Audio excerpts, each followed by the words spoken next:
Okay, here's another video that I'm going to do for you guys on figuring excess reagent once you've determined your limiting reagent and percent yield. The other one, I had some mistakes on that. I'm going to go either take it off or just redo it and do it right. Some of you guys noticed, some of you didn't. Anyway, my fact checkers today, as promised, are my little statue of my Scotty dogs. I've had this since I was a very, very small child. It is my most prized possession, like tangible thing, other than my family, of course, is the most important. But anyway, so they're going to be the fact checkers today. Let's do a combustion, just a simple combustion, CH4, methane, and oxygen is going to give us CO2 and water. You guys are pretty good at writing the sentences, so I didn't read the sentence out to you so you could write your own chemical equation. And again, anytime you want to stop this, try things on your own, go for it. First thing you're going to want to try is determine what the limiting reagent is. Well, we have to know what I have of each. So I'm telling you that I'm going to put in 48 grams of methane and 190 grams of oxygen. So that's what's going in there. So let's start with the methane as my given over 1.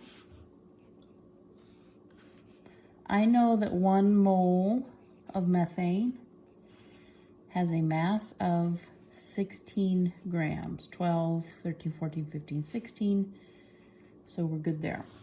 I checked my math. I messed up on my math the last time. Rookie mistake. So 2 moles of oxygen will react with 1 mole of methane according to my balanced chemical equation. And I've got to get that to grams so that I can compare it to what I put in there. So a mole of oxygen weighs 32 grams.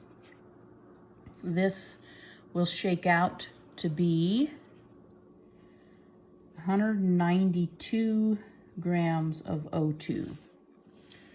That's what's needed. How much did I put in? I put in 190. That's what's present. I put in less than what I actually need to use up that. So O2 is my limiting reagent. Notice how I write it as it is in the formula. I don't just put O, oxygen, because oxygen's a Hofbrinkel, so you have to put O2.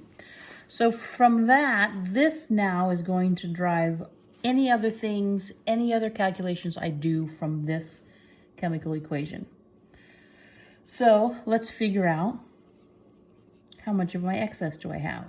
Go ahead and stop the video and try that. How much excess? Here's the answer to that. We always start with the amount of our limiting reagent that we put in, not what we calculated that we needed. That's theoretical. This is what happened in the lab. That's what I dumped in there. So I've got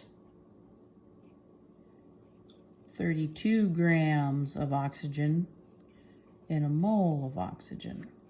Now I'm going to compare that mole of oxygen to moles of methane by my balanced chemical equation. I'm going to get it back to grams. 1 mole of methane weighs, what did we say? 16 grams.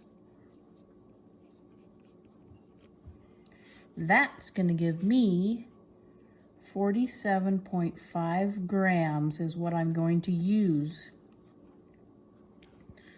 up all of that, my limiting reagent. When this is used up, I will have used 47.5. How much did I put in? I put in 48 grams. Remember, that's just right up here. I told you that. That means 0.5 grams CH4 will be left over or will be excess. But to sig dig it, 2 and 2, and there's no decimal after that, it would be 0.50 grams. I sig dig off of the measured amounts that I put in there. Now,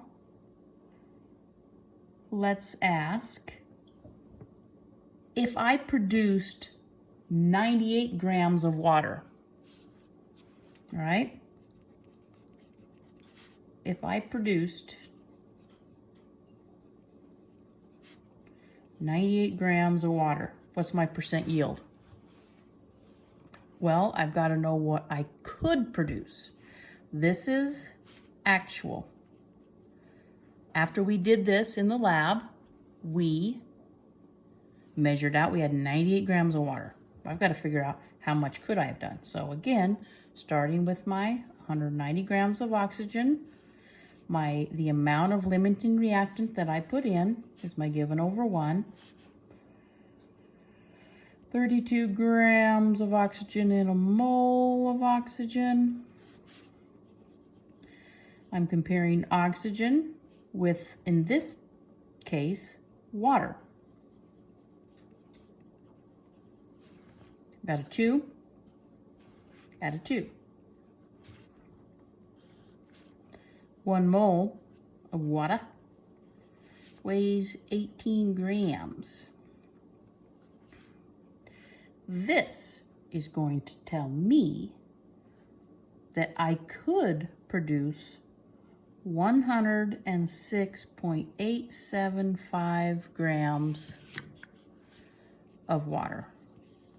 Remember, this is my theoretical. When I do percent yield, I do actual over theoretical. Remember, if you're doing this and you end up with a number over 100%, you're creating matter. You can't do that. All right? You're not God, and you're not doing a nuclear reaction, so stop doing that. So my actual, what I actually got, as I told you, was 98 grams. What I could have got, my theoretical, was 106.875. That divided by that times 100 to put it into a percentage. And sig digged is going to be 92% yield. Not too bad. Let's take it another step further. How much carbon dioxide are you dumping into the atmosphere? All right. So we're just going to compare. Again, what am I starting all of these with? Once I determine what my limiting reactant is, that's going to always be my given over 1. So, 32 grams O2 in a mole of O2. Here comes my mole ratio, where I'm comparing, in this instance, mole of oxygen to mole of CO2. There's a 2 there. And a 1 there. Got to get it to grams. I want to know how many grams of carbon dioxide I'm producing, or just going to go off into the atmosphere.